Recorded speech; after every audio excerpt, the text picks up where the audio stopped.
Bonjour, bienvenue à la une de l'actualité. Le dossier du port de plaisance de Bretignolles-sur-Mer. Après 6 mois de travail, le groupe de médiation a présenté hier soir aux élus du pays de Saint-Gilles-Croix-de-Vie une synthèse des discussions. La commission a réétudié point par point tous les aspects techniques, économiques ou environnementaux. Principale conclusion, de nouvelles expertises seront nécessaires pour évaluer l'impact de ce port sur les risques littoraux notamment. Autre point soulevé, le coût global du projet. Factuellement, le maître d'œuvre dit que ça coûte 47 millions. Voilà, grosso modo, il faut être très clair. Voilà, c'est pas le chiffre qui a été porté dans l'enquête publique. On a porté dans l'enquête publique un chiffre évalué à 34 millions d'euros, mais qui n'est pas le fruit d'un maître d'œuvre ou d'une évaluation point par point. D'accord ? Et derrière, en fait, on est dans l'inconnu. Pour moi, c'est un des points sur lequel il faut qu'on apporte des réponses. Et là, on sait techniquement y apporter des réponses dans un délai relativement court. Une fois qu'on a dit ça, on a des points de questionnement qui sont sur des phases un peu plus longues. On l'a vu aussi sur des sujets où il peut y avoir des questionnements des études, où il peut y avoir pourquoi pas de nouvelles études. Donc là, on peut imaginer un délai aussi un peu plus long. Et c'est sur la base de ces conclusions que les élus seront appelés à se prononcer. Faut-il poursuivre ce projet de port ? C'est la question qui sera posée aux élus communautaires le 22 juillet prochain. C'est les 47 conseillers communautaires qui vont être amenés à voter. On aura donc une expression pour les partisans du oui avant, une expression pour les partisans du non, et puis ensuite on aura le vote. Ce qui est sûr, c'est que alors, si c'est un non, il y aura un accompagnement pour faire en sorte d'essayer de trouver un nouveau projet à Bretignolles-sur-Mer. Et si c'est oui, effectivement, il y aura certaines étapes à passer qui ont été présentées ce soir avant de pouvoir arriver à la réalisation du projet. C'est le grand soir pour les discothèques. Après 16 mois de fermeture, les établissements de nuit peuvent enfin rouvrir leurs portes. La Vendée compte une vingtaine de boîtes de nuit. Toutes ne rouvriront pas dès ce week-end. Un choix des propriétaires face aux incertitudes liées au variant Delta, à la fréquentation attendue ou encore au pass sanitaire obligatoire pour pouvoir entrer. Écoutez. Ils vont devoir nous donner forcément le papier, comme quoi un papier donc, qui atteste soit de leur vaccination ou alors de leur test PCR ou du fait qu'ils aient eu le Covid il n'y a pas longtemps.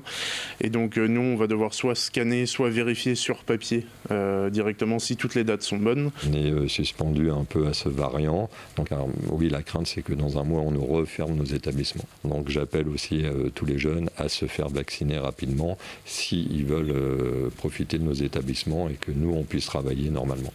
Et du côté des professionnels du tourisme, une certaine inquiétude commence à monter face au nombre de contaminations au Covid-19 qui est reparti à la hausse. La crainte du variant Delta et d'une 4e vague au cœur de l'été semble freiner l'enthousiasme de ces dernières semaines et devenir un sujet de préoccupation et de questionnement pour les réservations à venir. Reportage Pierre Dalicieux.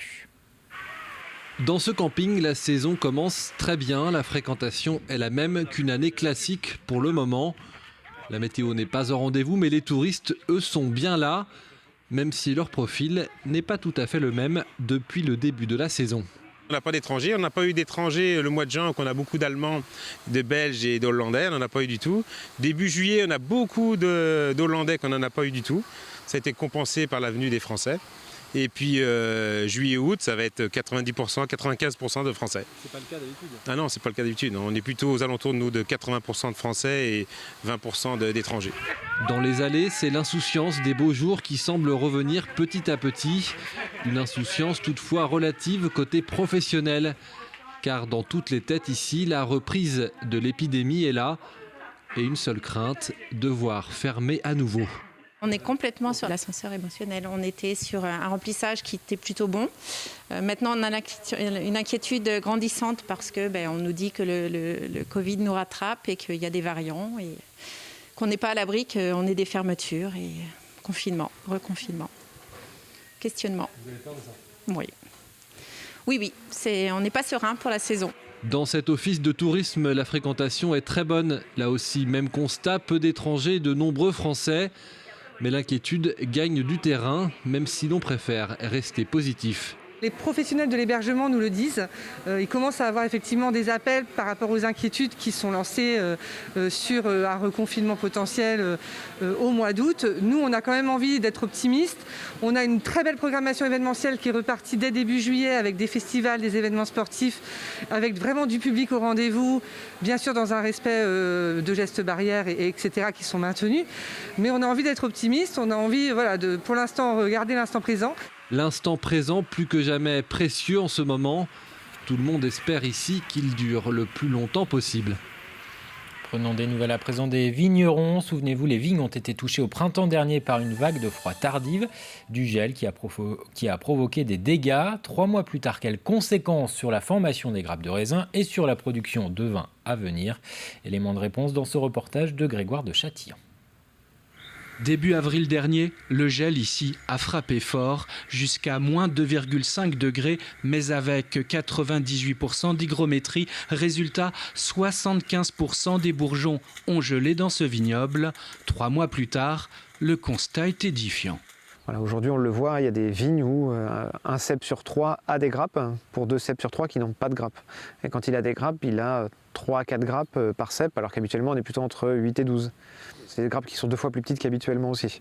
Pour ce jeune vigneron qui a créé son propre vignoble il y a 3 ans et demi, c'est un coup dur. Surtout qu'en avril 2019, le gel avait déjà bien impacté son vignoble. Il faut alors s'adapter, mais aussi parfois savoir s'équiper. On a investi dans des moyens de lutte contre le gel, donc par des tours anti-gel avec des brûleurs à gaz. Et voilà, on espère que ça diminuera. C'est des moyens de lutte qui ont fait leurs preuves, par exemple à Bourgueil. Donc voilà, on essaie de protéger notre vignoble parce que c'est un investissement qui va être certes coûteux, mais si on l'avait fait pour cette année, on l'aurait déjà amorti. Cette année, l'aléa climatique du mois d'avril correspond à une perte de chiffre d'affaires que le vigneron évalue entre 50 et 70% pour son domaine, un domaine de 9 hectares et demi. Quoi qu'il en soit, Bastien Mousset est patient. De toute façon, c'est la nature qui décide. C'est un gros coup, mais c'est pas pour autant que ça va pas fonctionner. Au contraire, faut être patient. Le métier nous apprend à la patience. Voilà, c'est juste essayer de réfléchir aux améliorations, toujours se remettre en question, et puis ça va le faire. Il n'y a pas de raison. En attendant le soleil, ici, à l'orée du Sabia, toute l'équipe qui travaille en agriculture biodynamique a cœur d'apporter à nouveau sa touche à l'expression des terroirs de Brême-sur-Mer. Les prévisions météo pour cet après-midi, un temps variable avec une alternance de soleil et de passage nuageux. Les maximales seront comprises entre 17 et 22 degrés. C'est la fin de cette édition. Très bon après-midi sur TV Vendée.